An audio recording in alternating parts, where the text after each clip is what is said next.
નમસ્કાર વિદ્યાર્થી મિત્રો, હવે છે આપણે ધોરણ 7માં નવું ચેપ્ટર આપણે શરૂ કરવાનું છે. નવું ચેપ્ટર છે આપણું ભૌતિક અને રાસાયણિક ફેરફાર. તો શરૂઆત કરીએ કે ભાઈ ગયા પાઠમાં છે આપણે એસિડ, બેઝ અને ક્ષાર વિશે છે વાત કરેલી, બરાબર. લિટમસ પેપરની આપણે વાત કરેલી, ત્યારબાદ ઘણા બધા પ્રકારના કુદરતી સૂચકોની વાત કરેલી, કૃત્રિમ સૂચકોની પણ આપણે વાત છે કરેલી હતી. તો હવે આપણે ત્યાંથી આગળ વધવાનું છે. ચેપ્ટર નંબર 6 ભૌતિક અને રાસાયણિક ફેરફારો. તમે છે એ ધોરણ 6માં છે એ એક ચેપ્ટર ભણ્યા હતા ને એ ચેપ્ટર કયું હતું? એ ચેપ્ટર હતું ફેરફારો વિશે આપણે ખાલી જોયું. હવે એ ફેરફારોમાં અમુક વસ્તુ ઉમેરાય છે. કઈ વસ્તુ ઉમેરાય છે? તો કે ભાઈ ભૌતિક અને રાસાયણિક ફેરફારો એમાં છે આપણે ઉમેરીએ છીએ. તો આપણે એ જાણવું પડે કે ભૌતિક ફેરફાર કોને કહેવાય અને રાસાયણિક ફેરફાર કોને કહેવાય. શું ભૌતિક ફેરફાર અને રાસાયણિક ફેરફાર? તો સામાન્ય ઉદાહરણો લઈએ કે ભૌતિક ફેરફાર આપણે કોને કહીએ? તો ભૌતિક ફેરફાર આપણે એને કહી શકીએ કે ખાલી રંગમાં છે પરિવર્તન થતું હોય, આકારમાં પરિવર્તન થતું હોય, તો એને કે શું કહેવાય? આપણે ભૌતિક ફેરફાર તરીકે છે ઓળખી શકીએ. રાસાયણિક ફેરફારમાં શું આવે? તો જે પણ ફેરફારો છે એમાં કોઈ નવો પદાર્થ બનતો હોય, લોખંડ જે છે કાટે છે, એ રાસાયણિક ફેરફાર છે. ભૌતિક ફેરફારમાં લઈ શકાય નહીં, કેમ કે લોખંડમાંથી છે શું બને છે?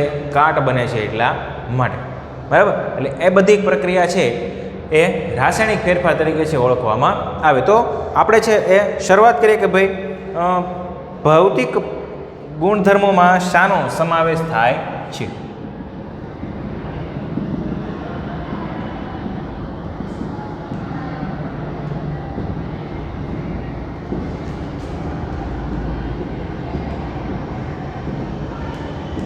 ભૌતિક ગુણધર્મોમાં છે એ શેનો સમાવેશ છે આપણે કરી શકીએ? તો ભૌતિક ફેરફારમાં છે આપણે આકાર, પછી રંગ, ત્યારબાદ કદ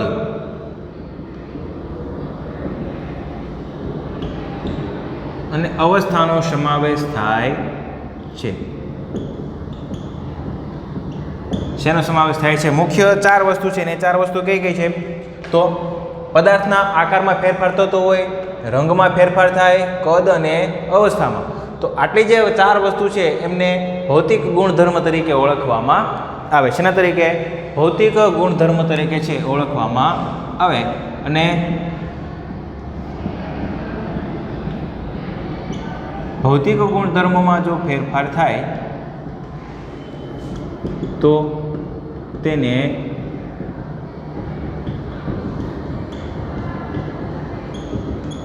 ભૌતિક ફેરફાર તરીકે ઓળખવામાં આવે છે. શેના તરીકે? ભૌતિક ફેરફાર તરીકે આપણે ઓળખી શકીએ. તો અહીંયા તમારે શું યાદ રાખવાનું છે કે પદાર્થના આકાર, રંગ, કદ અને અવસ્થામાં ફેરફાર થાય તો એ છે ભૌતિક ફેરફાર તરીકે ઓળખવામાં આવે છે. એટલે આ બધા પરિવર્તનો છે એ આપણને ભૌતિક ફેરફાર થાય એવું દર્શાવે છે. ખ્યાલ આવ્યો? એટલે ફરી વખત જોવો સવાલ કે પદાર્થના આકાર, રંગ, કદ અને અવસ્થામાં ફેરફાર થાય તો તેમને છે ભૌતિક ફેરફાર તરીકે ઓળખવામાં આવે છે. હવે તો એક છે વ્યવસ્થિત આપણે વ્યાખ્યા જોઈ લઈએ ભૌતિક ફેરફારની.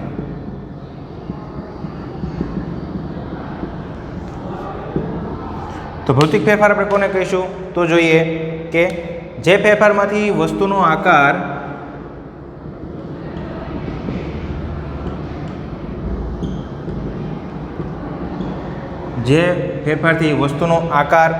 ત્યારબાદ કદ, બરાબર, એ ઉપરાંત રંગ કે અવસ્થામાં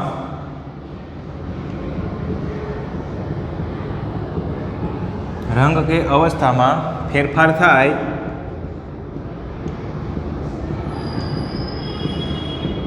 તો તેને ભૌતિક ફેરફાર તરીકે છે ઓળખવામાં આવે છે. શેના તરીકે? ભૌતિક ફેરફાર તરીકે છે ઓળખવામાં આવે. એક ગુણમાં વ્યાખ્યા જે પૂછાય તો લખવાનું કે જે ફેરફારથી વસ્તુનો આકાર, કદ, રંગ કે અવસ્થામાં છે એ ફેરફાર થાય તો તેને ભૌતિક ફેરફાર તરીકે છે ઓળખવામાં આવે છે. આટલું લખાય. વ્યાખ્યા છે એ જોઈ લો ઝડપથી.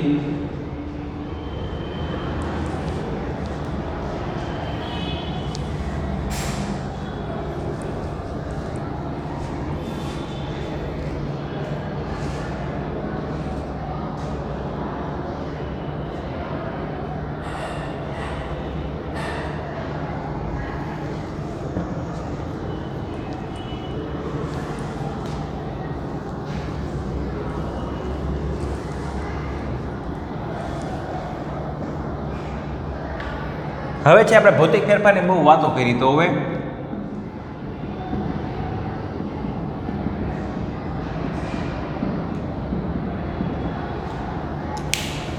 ભૌતિક ફેરફારના ઉદાહરણોમાં તો પહેલું ઉદાહરણ છે કે ભાઈ બરફનું છે પીગળવું.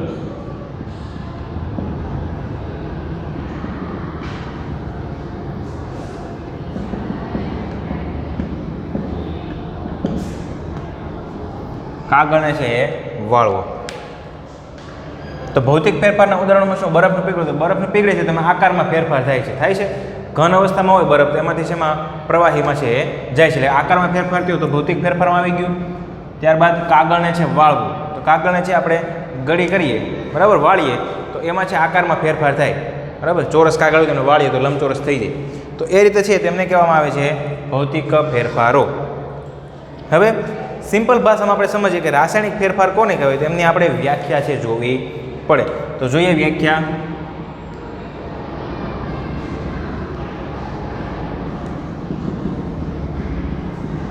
રાસાયણિક ફેરફાર. તો રાસાયણિક ફેરફારમાં શું લખવાનું કે જે ફેરફારમાં એક અથવા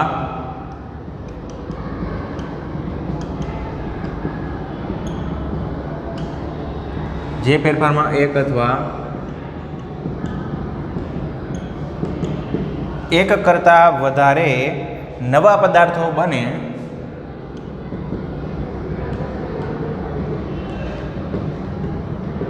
તેને શું કહેવાય? રાસાયણિક ફેરફાર તરીકે છે ઓળખવામાં આવે. શેના તરીકે? રાસાયણિક ફેરફાર તરીકે છે ઓળખવામાં આવે. હવે જો ઉદાહરણ લઈએ તો તમને વ્યવસ્થિત ખ્યાલ આવશે. ઉદાહરણ જોવો છે એમના. તો એમાં પહેલું ઉદાહરણ છે આપણી પાસે કે દિવાસળીનું સળગવું.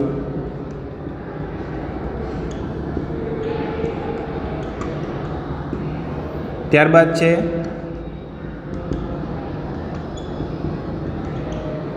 ફટાકડાનું ફૂટવું, અને ત્રીજું આપણી પાસે છે કે દૂધનું ફાટવું.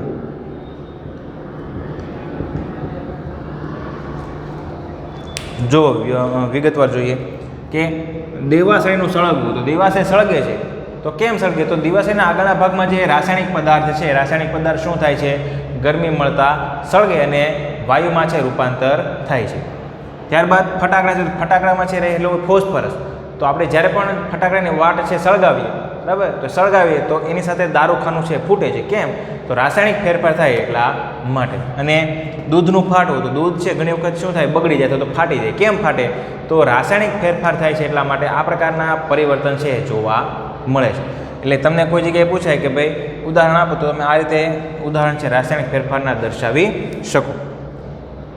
એટલે હવે તમને ખ્યાલ આવ્યો છે કે ભાઈ ફેરફાર છે એ ભૌતિક ફેરફાર કોને કહેવાય? તો કે રંગ, આકાર, કદ, અવસ્થામાં ફેરફાર થાય તેને. અને રાસાયણિક ફેરફાર કોને કહેવાય? તો કે જે ફેરફાર થાય તો એ ફેરફારમાં એક અથવા એક કરતાં વધારે નવા પદાર્થો છે એ બને છે.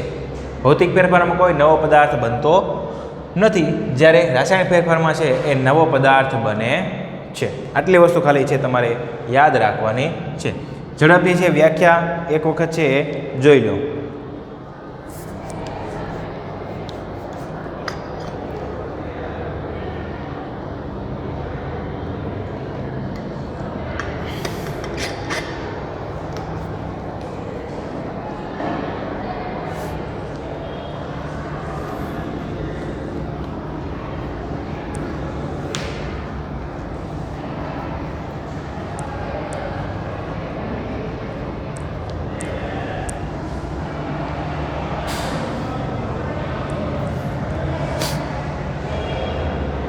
હવે જોઈએ તો આપણી પાસે એક રાસાયણિક ફેરફાર છે, લોખંડનું કાટવું. મેં આગળ કીધું તો એ લોખંડનું કાટવું એ કોને કહેવાય?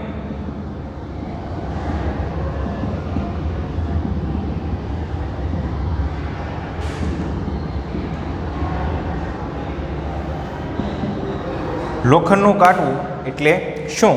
તો તમે એમાં લખી શકો કે લોખંડની વસ્તુ પર ભેજની હાજરીમાં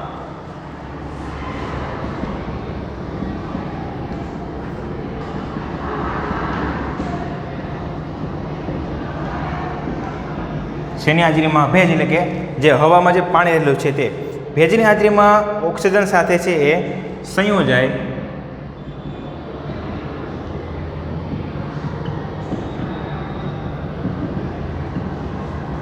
ઓક્સિજન સાથે સંયોજાય અને કથ્થઈ રંગનું લોખંડ છે બનાવે અને કથ્થઈ રંગનું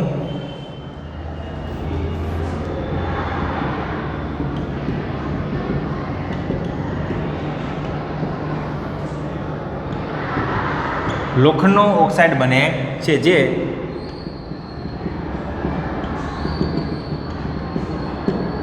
રાસાયણિક ફેરફાર છે. ફરી વખત તો કે લોખંડ જે કાટે છે, કેમ કાટે છે? તો લોખંડની વસ્તુ છે, બરાબર, એ વસ્તુ છે કોઈ ભેજના સંપર્કમાં આવે અથવા તો પાણીના સંપર્કમાં આવે ત્યારે શું થાય? તો એ ભેજની હાજરીમાં છે એ હવામાં રહેલા ઓક્સિજન સાથે શું કરે? સંયોજાય, એટલે કે જોડાય અને કથ્થઈ રંગનું લોખંડનો ઓક્સાઇડ છે બનાવે છે. તો એ રાસાયણિક ફેરફાર તરીકે છે ઓળખવામાં આવે છે. એટલે આટલું તમારે છે ખાલી દર્શાવવાનું છે. બીજું છે કે આપણે કેવી રીતે દર્શાવી શકીએ કે દહીંનું જામવું એ રાસાયણિક ફેરફાર છે? નવો સવાલ.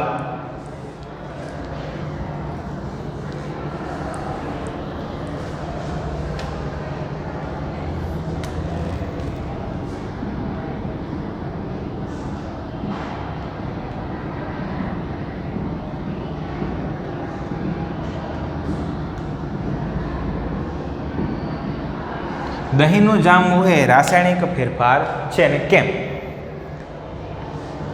તો જોઈએ કે દહીં બનાવવા માટે મૂળ પદાર્થ શું છે? દૂધ છે આપણી પાસે.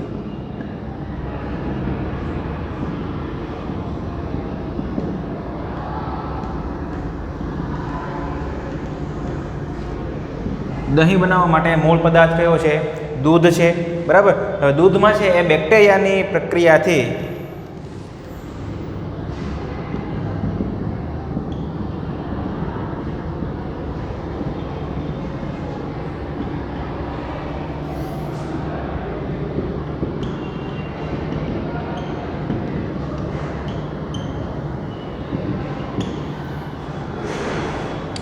દૂધમાં બેક્ટેરિયાની પ્રક્રિયાથી દહીં નામનો છે એ નવો પદાર્થ બને છે. કયો પદાર્થ બને છે? નવો પદાર્થ જે છે એ બને છે.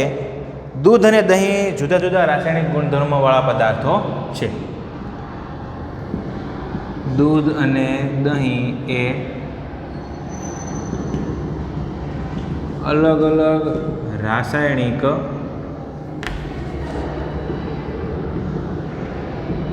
ગુણધર્મો ધરાવતા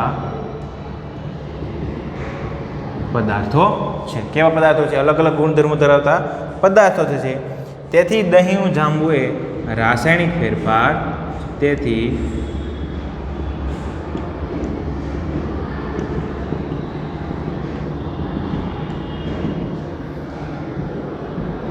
દહીંનું જામવું એ રાસાયણિક ફેરફાર છે. ફરી વખત જોઈએ કે દહીંનું જામવું એ રાસાયણિક ફેરફાર છે એવું આપણે કેમ કહી શકીએ? તો કે દહીં બનાવવા માટે મૂળ પદાર્થ આપણી પાસે કયો છે? દૂધ છે, બરાબર. હવે દૂધમાં છે બેક્ટેરિયાની પ્રક્રિયાથી દહીં નામનો નવો પદાર્થ છે આપણે બનાવી શકીએ તો બને છે. બેક્ટેરિયાની પ્રક્રિયા છે રાસાયણિક પ્રક્રિયા તરીકે ઓળખવામાં આવે છે. દૂધ અને દહીં એ અલગ અલગ રાસાયણિક ગુણધર્મો ધરાવતા પદાર્થો છે. દૂધ અને દહીં બંને છે અલગ અલગ છે. દૂધ છે પ્રવાહી હોય, જ્યારે દહીં છે કેવું હોય? પ્રમાણમાં ઘન સ્વરૂપમાં જોવા મળે. એટલે બંને છે ગુણધર્મો કેવા છે? એમના રાસાયણિક ગુણધર્મો પણ અલગ અલગ છે, જોવા મળે છે. તેથી દહીંનું જામવું એ કેવો ફેરફાર છે? રાસાયણિક ફેરફાર છે. કેવો ફેરફાર છે? રાસાયણિક ફેરફાર છે દહીંનું જામવું એ. સમજાણો સવાલ? એટલે વ્યવસ્થિત છે એ ફરી વખત એક વખત જોઈ લો ઝડપથી.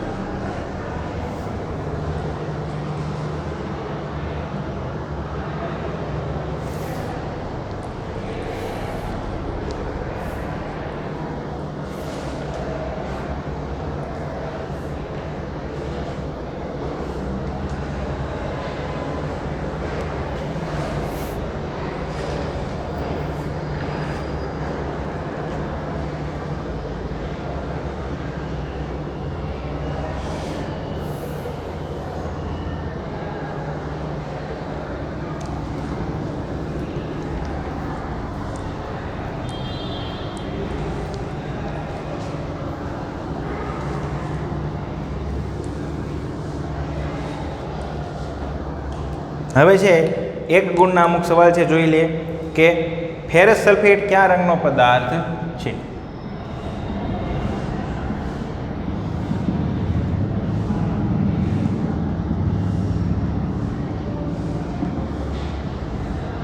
ફેરસ સલ્ફેટ કયા રંગનો પદાર્થ છે? ત્યારબાદ બીજું છે કે એલપીજીનું પૂરું નામ આપો.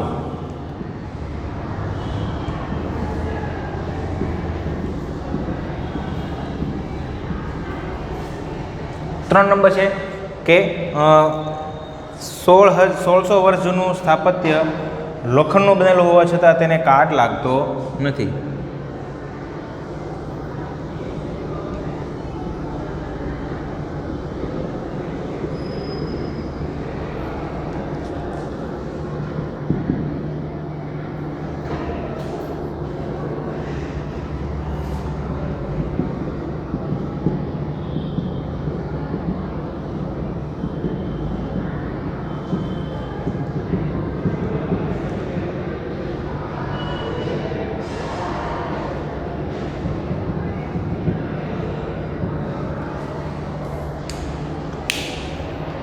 જોઈએ કે ફેરસ સલ્ફેટ કયા રંગનો પદાર્થ છે? તો ફેરસ સલ્ફેટ છે એ કેવો પદાર્થ છે? લીલા રંગનો પદાર્થ છે. ત્યારબાદ એલપીજીનું પૂરું નામ તો લિક્વિફાઈડ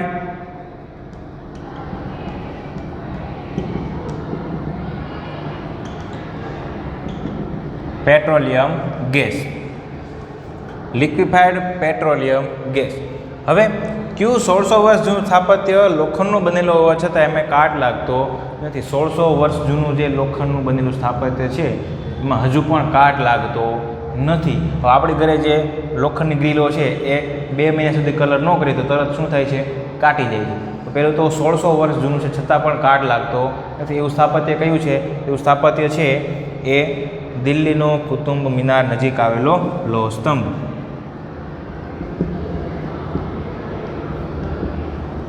લોહ સ્તંભ આપને સમાજ વિદ્યામાં છે આવતું જશે. ક્યાં આવેલું છે? તો કે દિલ્હીમાં છે આવેલા કુતુબ મિનાર નજીક લોહ સ્તંભ છે આવેલો છે કે જેને છે હજુ સુધી કાટ લાગ્યો નથી.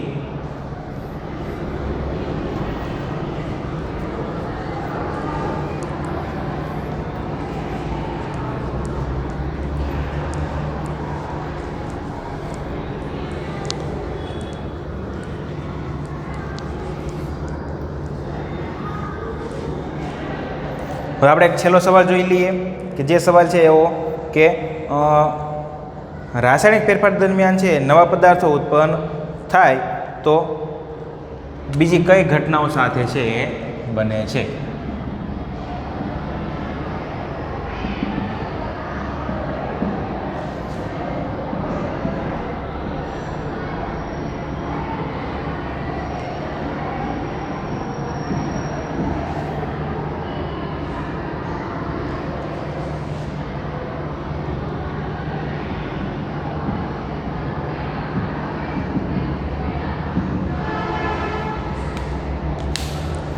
બીજી કઈ ઘટનાઓ છે એ બને છે? તો આપણે જવાબમાં છે લખવાનું છે કે ઉષ્મા, પ્રકાશ, ધ્વનિ કે વિદ્યુત ઉર્જા ઉત્પન્ન થાય છે. ઉષ્મા, પ્રકાશ, ધ્વનિ કે વિદ્યુત ઉર્જા ઉત્પન્ન થાય અથવા તો શોષાય છે. પહેલું છે કે ઉષ્મા એટલે કે ગરમી ઉત્પન્ન થાય, બીજું પ્રકાશ ઉત્પન્ન થઈ શકે, ધ્વનિ કે વિદ્યુત ઉર્જા ઉત્પન્ન થાય અથવા તો શોષાઈ શકે. ઉદાહરણમાં જોઈએ તો અહીંયા ઉષ્મા છે ગરમી ઉત્પન્ન થાય, દિવાસે સળગાવીએ તો રાસાયણિક ફેરફાર થાય છે, ગરમી આપણને મળે છે. ગેસ જે સળગે છે તો એ આપણે ગરમી છે એ આપે. ત્યારબાદ પ્રકાશ, તો ફટાકડા ફૂટે છે તો સાથે શું થાય? પ્રકાશ ઉત્પન્ન થાય છે. તો એ પણ ઉદાહરણ થઈ ગયું રાસાયણિક ફેરફારનું. ત્યારબાદ ધ્વનિ, તો ફટાકડા ફૂટે છે તો સાથે છે અવાજ ઉત્પન્ન થાય, પ્રકાશ ઉત્પન્ન થાય. તો એ કયો ફેરફાર છે? રાસાયણિક ફેરફાર. ત્યારબાદ અમુક વખત છે વિદ્યુત ઉર્જા છે એ ઉત્પન્ન થતી અથવા તો ઘણી વખત વિદ્યુત ઉર્જા છે આપવી પડતી હોય છે. બીજું વાયુઓ ઉત્પન્ન થાય છે.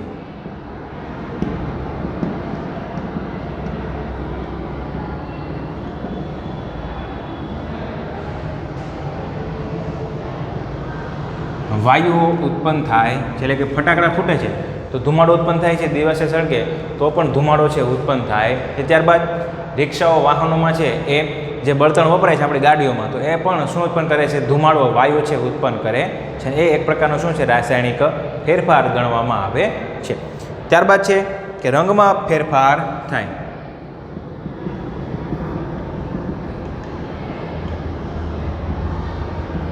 લોખંડ કાટે છે તમે રંગમાં ફેરફાર છે જોવા મળે. ઉદાહરણ થઈ ગયું કે ભાઈ રંગમાં છે પણ ફેરફાર થઈ શકે ને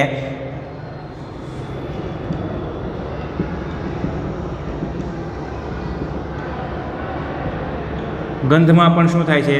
ફેરફાર થાય છે, એટલે કે એમની વાસ પણ બદલાઈ શકે છે. હવે ઉદાહરણ જોવું હોય તો કોઈ ખોરાક છે બગડી ગયો, જેમાંથી આપણે છે દુર્ગંધ આવવા માંડે આવે છે, તો એ એક પ્રકારના રાસાયણિક ફેરફારના કારણે છે એ ગંધમાં પણ પરિવર્તન જોવા મળે છે. ખ્યાલ આવ્યો? એટલે આ જે છે એ સવાલ હતો કે રાસાયણિક ફેરફારમાં નવા પદાર્થ ઉત્પન્ન થાય, એમના સાથે અન્ય કયા કયા પદાર્થો અથવા તો ઘટનાઓ છે બને છે. તો પહેલી, પ્રકાશ, ઉષ્મા, ધ્વનિ કે વિદ્યુત ઉર્જા છે ઉત્પન્ન થવી, અથવા તો વાયુ છે ઉત્પન્ન થાય, અથવા તો રંગમાં ફેરફાર થાય અને ગંધમાં પણ ફેરફાર જોવા મળે છે. આટલી વસ્તુઓ છે એ થાય તો સમજવાનું કે ફેરફાર છે રાસાયણિક ફેરફાર છે. ખ્યાલ આવ્યો? ઝડપથી છે ચારે ચાર મુદ્દા છે એ જોઈ લો.